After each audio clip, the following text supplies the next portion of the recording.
So Shelby and I are hiding here in the tack room, or and Emily McCartney calls it the saddle house. And you know what we're really doing is it's pretty cold out there, and we're looking for excuses not to get out there and freeze. So we've been talking saddles, and we were just visiting about a Wade. And I thought maybe what we do is we visit a little bit about a cutting saddle. Now, cutting saddles have evolved over the years. And the first saddles that they cut in, probably back in the 40s and everything, probably look more like, say, the Wade did than this saddle. Now, from what I've learned and from what I've been told, this saddle was developed, this cutting saddle was developed by Buster Welch. So you'll see saddles, they'll be called cutting saddles with a Buster Welch tree in it. And that is because he designed the saddle after checking out his son Ken, who used to ride Bronx saddle.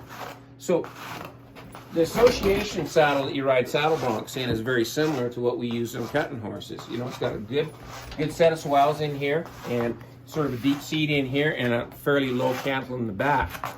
So from what I gather and what I've been told is he checked out his son Ken's saddle and he thought, you know what, this is a lot better than what I'm using, what everybody's using to ride cutting horses in. Because in the old days, what they used to do is put their hand down, not reining their horse, and their free hand, they would just hold it up like this, the reins in one hand and their free hand like that, and they wouldn't push on the horn or anything.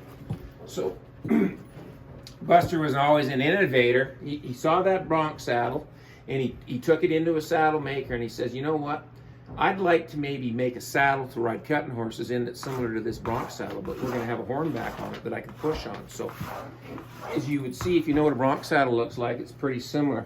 I used to have a Bronx saddle kicking around here, but I don't have one right now, but it's quite similar to this saddle. So where now folks that ride cutting horses, what they'll do is when they put their hand down on the horse's neck, they're going to take their free hand and they're just going to push on the horn. So when that horse stops, the cow stops, they'll push on that horn and keep their seat down, their seat of their pants down in their saddle here. So that saddle, the Buster Welch cutter, was derived from a Bronx saddle, and that's what we use today. There's different models of them. This is one that I really like, and this is a cutting saddle, and this is a Wade. So these are probably the two saddles that I use the most.